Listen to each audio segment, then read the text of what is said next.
quero comentar um pouco sobre a vitória do São Paulo contra a equipe do Vitória da Bahia. Neste momento, em virtude de que tive alguns compromissos, não consegui fazer o vídeo antes, né? Mas também é interessante porque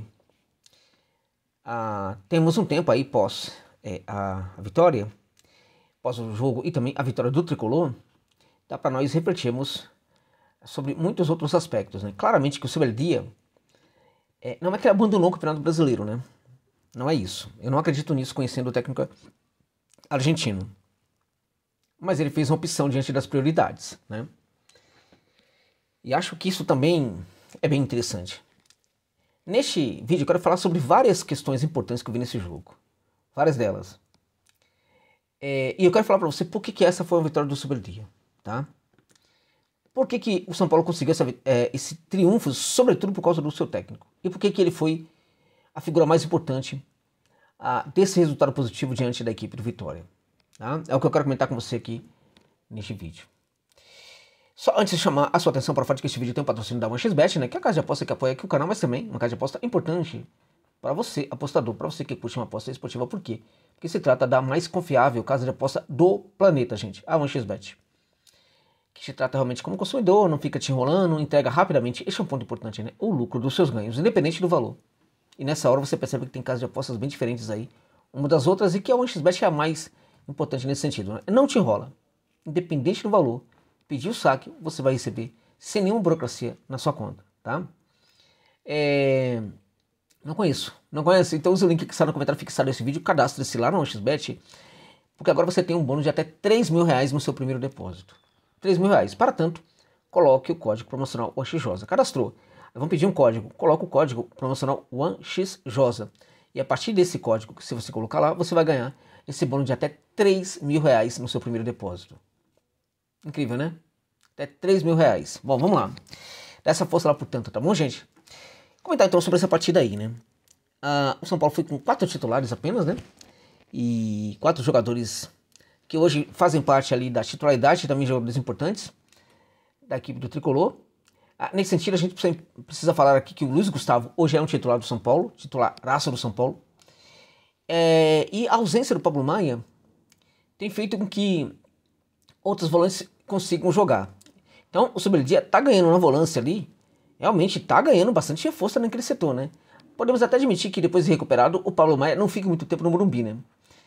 Mas eu acho que tá tudo muito bem, tá? Acho que tem uma gestão legal aí da possível ausência do Pablo Maia, como também neste setor da volância, podemos falar que o São Paulo foi muito bem ao contratar bons jogadores, de tal sorte que nem mesmo os problemas gerados pelo departamento médico do clube têm afetado aquele setor da equipe, né? No começo, assim que o Pablo Maia se lesionou, claramente que nós vimos que a equipe estava sentindo falta, né? Depois não, depois a equipe foi se ajustando, justamente porque os volantes foram se ajustando. Eu quero chamar a atenção para um jogador que entrou ontem, o Marcos Antônio. A meu ver, o Marcos Antônio, pelo que eu conheço dele, da condição dele, ele ainda não está em condições plenas, né, fisicamente falando. Ainda assim, para mim, a adaptação do Marcos Antônio é um negócio impressionante, tá? Ele é um jogador realmente muito acima da média, né? Pelo tempo que ele está no São Paulo, ele nunca fez um jogo ruim. Nunca. É sempre regular em alta, né? No jogo de ontem, ele entra muito bem, com muita confiança, e faz uma partida também bem interessante, o Marcos Antônio, tá? De certa forma, essa dupla de volante funcionou, tá? Então, com a ausência do Bobadilla, a equipe poderia perder relevância, sobretudo nessa projeção que faz o Bobadilla, que tá jogando também muita bola no São Paulo, né?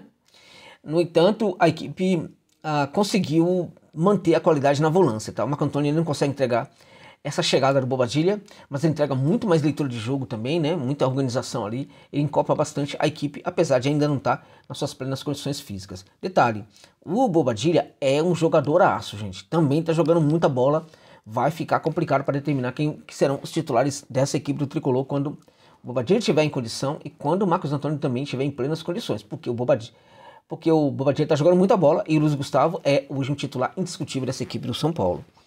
Bem, além dele jogou o Arboleda, né, que tá sempre em forma, né, impressionante. Além dele também jogou o Calheri, e algo bastante curioso e importante foi o Lucas jogando novamente no meio de campo, assumindo as funções de meio de campo, de meio-campista, até mesmo em virtude da ausência do Luciano, né? E o Lucas fez um grande jogo, foi um dos melhores da equipe do São Paulo, né? um dos melhores na minha opinião, tá? Vamos lá então. Se você olhar para a defesa, você vai ter ali, né, o Ferrarese, né, jogando de lateral, né, o Arboleda, o Sabino e o Marcos Araújo, Michel Araújo, né? E a gente teve essa primeira linha trabalhando muito bem, né? O Ferrarese muito bem defensivamente, foi um dos melhores da partida, tá? Jogando como lateral. Teve até algumas projeções. O Michel, curiosamente, é um jogador mais ofensivo, né? É um jogador, é um atacante, né? E não atacou tanto como o próprio Ferrarese, que foi bastante à frente. E acho que foi um dos destaques dessa equipe do São Paulo. Bom, essa primeira linha funcionou muito bem, na minha opinião. Bom, a gente tivemos disputando os dois volantes que estiveram em alta. Tivemos o Lucas, que foi um dos melhores, né? O Eric, que precisava fazer gols, precisava, enfim, conseguir fazer gols, conseguiu ser um jogador importante para o São Paulo. Ele precisa ser, acho que o Eric ainda vai render, ainda vai entregar muitas felicidades para você, torcedor e torcedora do São Paulo, tá? Cara, ele evidentemente fez uma partida legal e o William Gomes, né, gente, foi também um destaque. Ainda bem, né, que conseguiu, fez o seu gol ali, conseguiu fazer uma partida importante. É bacana quando essa garotada consegue jogar bem. Acho que também jogou. Quanto aos laterais, a gente vê, portanto, um serviço. Quando a gente percebe que o Michel, que é um cara que avança muito, ele não avançou, é porque aquilo acontecia em função do quê? Acontecia em função de que o São Paulo estava trabalhando muito esses lados do campo, gerando muita ofensividade pelos lados do campo, com o Eric no setor e o Gomes no outro, justamente para que os laterais não tivessem tanto esse trabalho de apoiar, né? Como eu disse, curiosamente, o Ferrarese foi um pouco mais à frente do que o Michel Araújo, né? Bem, o São Paulo dominou praticamente o primeiro tempo todo, né? O São Paulo teve muita intensidade, teve muita eficiência. O São Paulo conseguiu jogar pelo lado do campo muito bem. O São Paulo conseguiu trabalhar e incomodar muito vitória, tanto pelo lado do Eric como também do William Gomes, né? O Caleri muito solto, e o Caleri, ele teve algumas situações bem legais, porque ele não precisou se sobrecarregar muito na partida, ele não precisou fazer ocupar muito mais espaço, como por exemplo, às vezes ter que recuar bastante, porque o trabalho no meio de campo nem sempre é eficiente e tal. O Caleri conseguiu jogar bem, e mais que isso, né? Embora em muitas situações ele não tenha assinado grandes jogadas suas, a presença dele foi importante. Por quê? Porque houve uma conexão, na minha opinião, muito mais interessante entre o Lucas e o Caleri do que acontece entre o Lucas e o Luciano, tá? Por quê? Porque o Lucas tomou conta completamente do meio de campo, facilitando o trabalho do Caleri, tá, gente? Então, na minha opinião, o Lucas não jogou bem apenas porque ele administrou completamente o setor de meio de campo, gerando temperatura para o jogo, avançando, construindo, enfim, se aproximando, se associando e tal, mas também porque ele facilita o trabalho de outros, tá? Então, curiosamente, o Eric, que é um jogador, né, que tem sido de altos e baixos, fez uma partida importante, e o William Gomes também conseguiu fazer uma partida interessante. Então, olha, foi um São Paulo extremamente ajustado, eficiente, soube agredir muito Vitória, que não teve realmente oportunidade. O São Paulo também, quando recuou para chamar o Vitória, soube fazer isso também com muita eficiência, né? Soube se projetar para o contra-ataque com muita eficiência, de tal sorte que ele consegue fazer rapidamente os dois gols. O primeiro gol do William Gomes foi um gol brilhante, né, do garoto, né? O segundo gol do São Paulo, um gol muito trabalhado, com muitas participações ali de vários jogadores, inclusive o Ferrarese, sensacional esse segundo gol do São Paulo.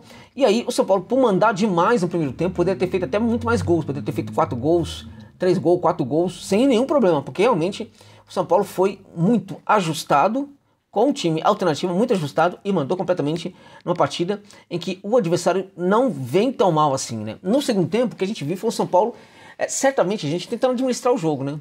E acho que, vão por mim, né? O São Paulo do Zubeldia vai fazer muito isso, sobretudo quando ele perceber que ele estará aí em várias competições, e são muitas competições. São Paulo ainda está em Libertadores, Copa do Brasil e Campeonato Brasileiro. Fica essa questão o São Paulo está lutando pro Brasileirão ainda, na minha opinião. São Paulo está a escolher as duas competições principais, as Copas, né?